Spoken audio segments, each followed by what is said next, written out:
The following program deals with a controversial subject. The theories expressed are not the only possible interpretation. The viewer is invited to make a judgment based on all available information. Tonight on Sightings, has this team of investigators captured proof of UFOs on videotape? I'm a pure skeptic, and to see what I just saw, I can't be skeptical.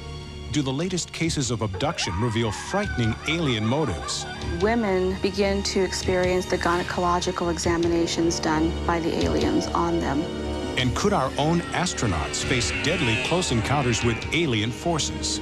Something is out there, and what it is, I don't know. At that point, it started to appear. They had large, dark eyes, claw-like hands. I began sensing and knowing and feeling. I do believe in life after death. I mean, I've been there. We have not scratched the surface of what the mind can do. It's a connection with the unknown.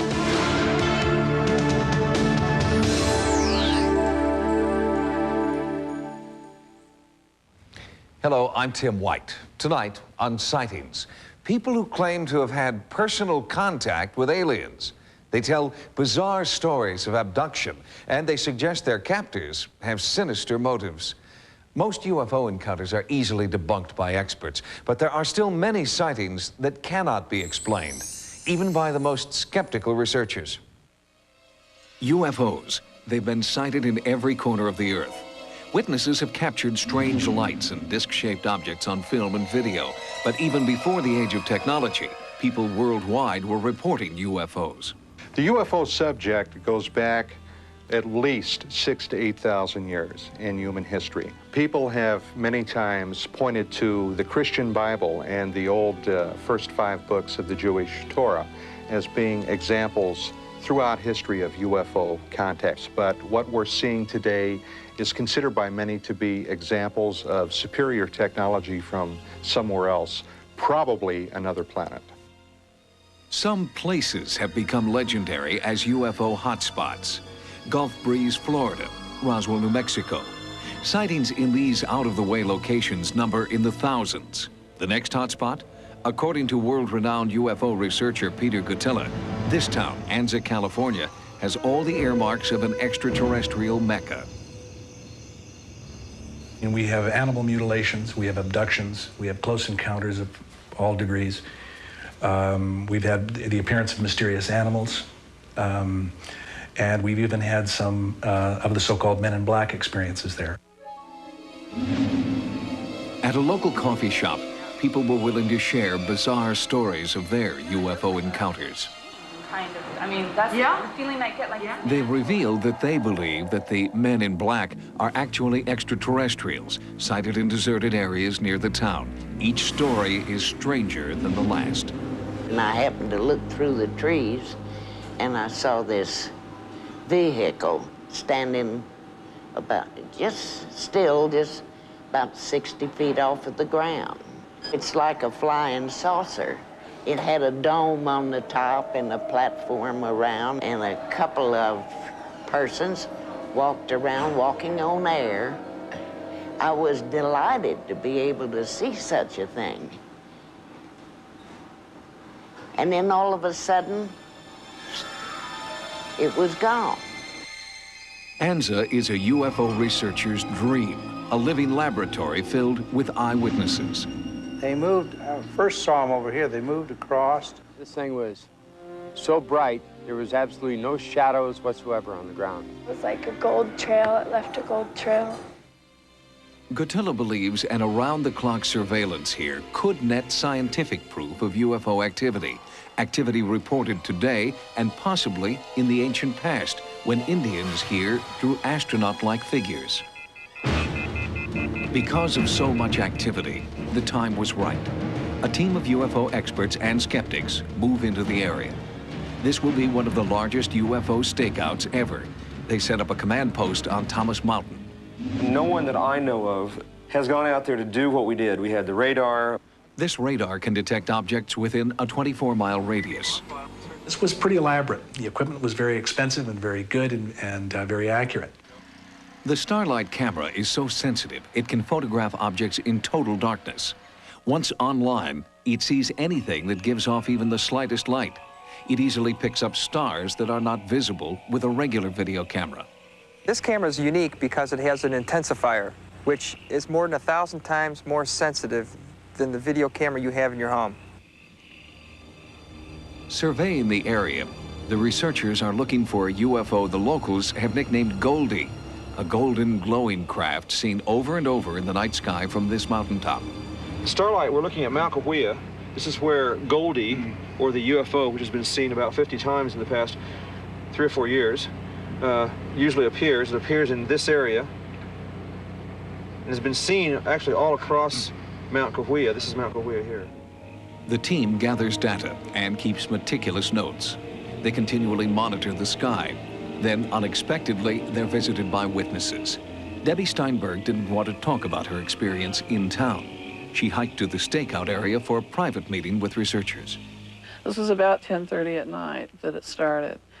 And I closed my eyes, and when I opened them again, I found myself in a room, and I was laying on a table, and I had 6 beings, and I couldn't tell you what they were doing because I really don't know. But I remember the one that was on the left of my head took something from my head. Researchers at the stakeout say that Debbie's story fits the classic pattern of what is known as a UFO abduction experience. I believe that the abduction phenomenon is real, that it is extraterrestrial, that people are basically describing events that are happening to them with an objective reality. Dr. Jacobs has investigated UFO abductions in his bestseller, Secret Life. Usually, the abduction phenomenon begins in childhood and goes all the way through old age. And so they've had a series of experiences throughout their life. This is a rendition of the craft I saw when I was 4 and my brother was 3, and where I was zapped with light. This is a drawing of what I call the silhouettes. I'm very afraid of this rod this one carries. The eye is long, long and thin, and very black. There was some eye contact, but it was like you and I are making eye contact right now. It's not that we're looking at each other's eyes, but we're more like reading each other's minds. That's more like what it was. I'm a hypnotherapist. I am now specializing in UFO abduction cases. Yvonne Smith heads an abduction support group where people can share their experiences and discuss their feelings. I was 6 years old, and I lived in Georgia, near Macon, Georgia. And I just remember it was in the middle of the night, and I woke up, and I was staring at the side of the head of the being. And I started to panic, and a couple of the beings in the craft subdued me somehow. And they had a very large instrument that came over my head, and they showed me a little BB-looking thing. And they told me they were going to put it up my nose. But then this instrument came over my head and punctured the soft palate of my mouth, and it hurt very bad. And the next thing I knew, I was being placed back in my bedroom. I'm finding in my cases many chilling similarities. The person is taken against their will, taken into a craft of some kind, put on a table. The women begin to experience the gynecological examinations done by the aliens on them. They feel very violated. With the men, anal probes are inserted and sperm is taken. It's all done against their will, and they're really helpless to do anything about it. Coming up, the abducted relive more terrifying experiences through hypnotic therapy. During some abductions, I'm aware of their taking sperm samples. And later, our UFO investigation in Anza, California continues. Regression therapy is an extremely controversial method in which abductees relive their UFO encounters under hypnosis. Some scientists suggest that what they're actually reliving might be repressed emotional trauma or subconscious fears from childhood. But for the abductee, the alien encounter is very real. In abduction cases, many times the person will remember consciously that something strange or bizarre happened to them, something out of the ordinary. They desire to go into hypnosis to retrieve the hidden memories. During some abductions, I'm aware of them, of their taking sperm samples in many different ways. They've done it in many different ways. With tubes, with like catheters. There's one way I have not been able to deal with emotionally or under regression, and that's one where there's a being on top of me, and I can't deal with that yet. Under hypnosis, Jesse Long is reliving trauma that he believes is caused by his abduction experience.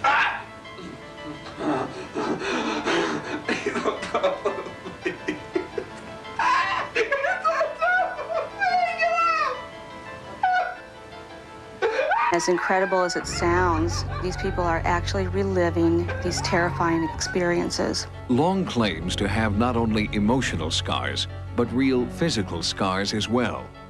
Even more disturbing are stories from women who believe they were abducted for breeding purposes. As incredible as this may sound, we have come across in the research cases having to do with missing fetuses. I remember they numbed me from the waist down, and they took something that looked like an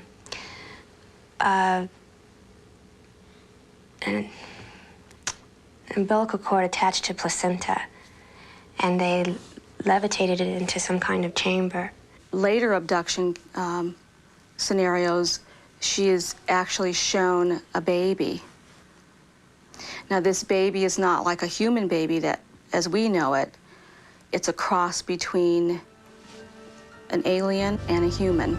It's the central question of UFO research today. Why are they manufacturing these offspring, these babies? If we knew the answer to that, I think we would have a large part of the UFO mystery finally in hand. Not every reported encounter with an alien is frightening and traumatic. Some people who've claimed contact with extraterrestrials tell us that for them, the encounter was a peaceful communication. That was certainly the case for Dorothy Izad of Vancouver, British Columbia. I went over to the window, looked out, and there was this enormous thing up in the sky. It was in the shape of a diamond. And as I watched it, like there was a whole group of little, like, silver dollars that came out of the large ship. Dorothy and her family reported that UFOs appeared every night. I've been with her, I've seen these things. We all went down and we saw the phenomena, you know, flying in formation, you know, streaking across the sky, this sort of thing. She tells me what they are, but I'll never be convinced until they drag me screaming and kicking into one of their ships. And I'm afraid that's my nature and that's where it'll stay.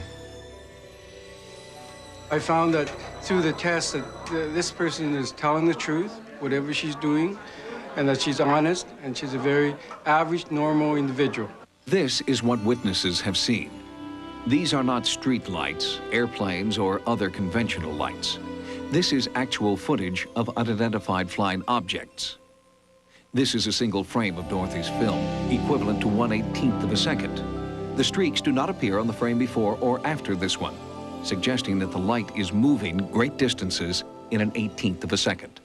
We looked up into the sky, Dorothy too, and she went to the window, and she looked up, and she said, "Oh, come on.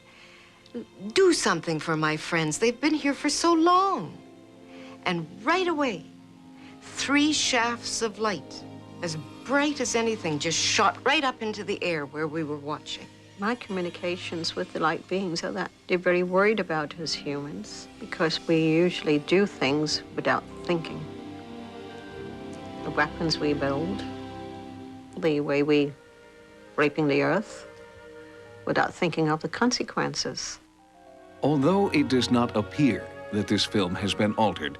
Skeptics believe these images are the result of light phenomena emanating from Earth, not UFOs. But Dorothy believes these lights are alien spacecraft and that she can communicate with the creatures inside. Coming up, what caused an unmanned Soviet probe to be knocked out of Martian orbit? This is something that most likely destroyed the Phobos 2 mission to Mars. And it can do it again. And our hunt for UFOs in the Southern California desert continues. The greatest challenge for a serious UFO researcher is finding hard evidence. Film and videotape are easily faked, and skeptics distrust first-person accounts. The team we followed into the California desert made every effort to maintain a scientifically valid investigation. All kinds of state-of-the-art technology continue to arrive at the surveillance site. Well, this radar works like any other radar. It's a precision piece of equipment which utilizes radio waves, which are bounced off a given target to determine its relative size, speed, and location. And that's how it communicates. Theoretically, radar signals could also be picked up by an alien craft. Another signaling device is this laser. This high-powered laser acts as a beacon, but researchers also fear it could be interpreted by approaching craft as a hostile act. On this laser here, you would probably be able to see it reflect off a surface approximately 2 to 3 miles away, although the laser beam does continue on to infinity. So if I was to shine the laser straight up, it would continue on beyond the Earth's atmosphere and continue on forever. Most UFO research is privately funded, but the U.S. government is now launching its own search for extraterrestrial intelligence with a NASA program known as SETI. SETI stands for Search for Extraterrestrial Intelligence, and it's an effort by NASA and a fair number of astronomers to look for life in the galaxy. We're going to turn the world's largest telescopes toward the heavens with the idea of looking for some signs that we're not alone in the universe. The idea is to listen for radio signals that might be deliberately or perhaps even accidentally transmitted by other civilizations. Any signals from space will be analyzed by a sophisticated computer system to determine if an alien life form is trying to communicate with us. It's been said that in the first 30 seconds of this new NASA experiment, we'll collect more data than all the experiments of this type that have collected in the last 30 years. So that's a big step forward.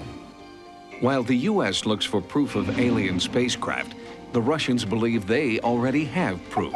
In 1988, the Soviet Union launched 2 unmanned probes to explore Mars and the space around the planet. Phobos 2 achieved Mars orbit in January of 1989.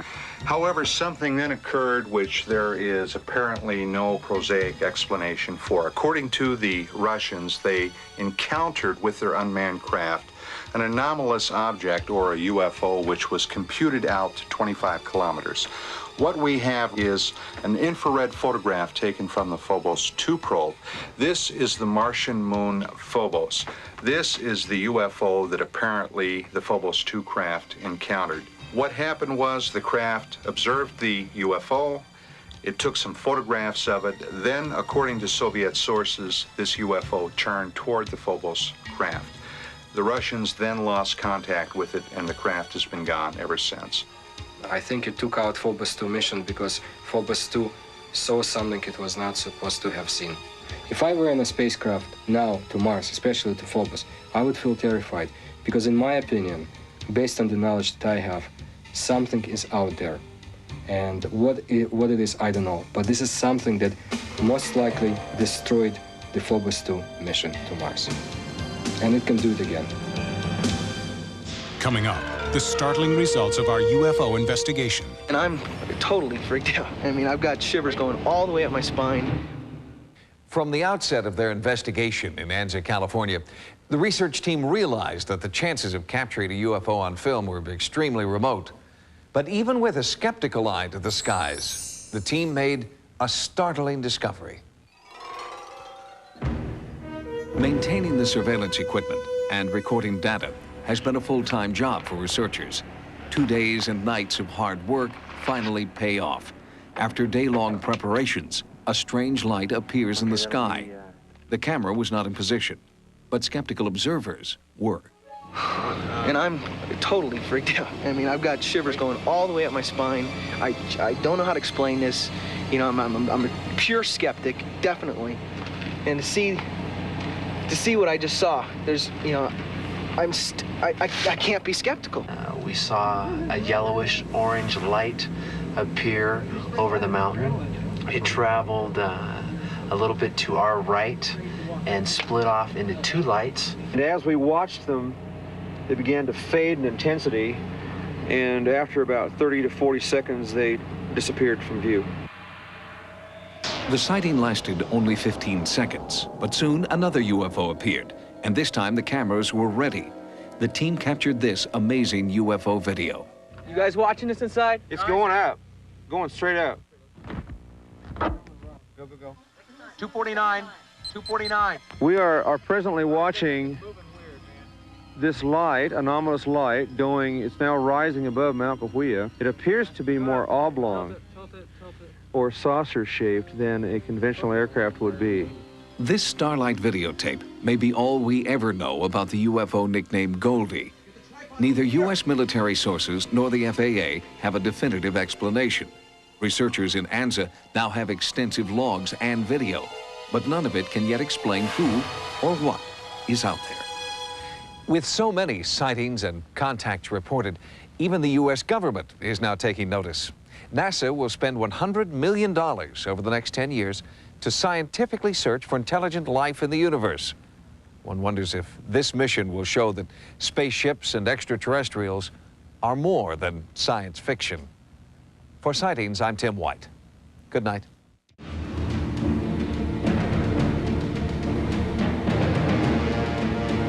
Tomorrow, after a full hour of Cops, see one of the most amazing rescues ever captured on videotape. A fireman rushes out of a burning building with an unconscious child and miraculously brings him back to life. Witness this real-life drama on an all-new Code 3, followed by The Edge tomorrow. Now, Likely Suspects is next.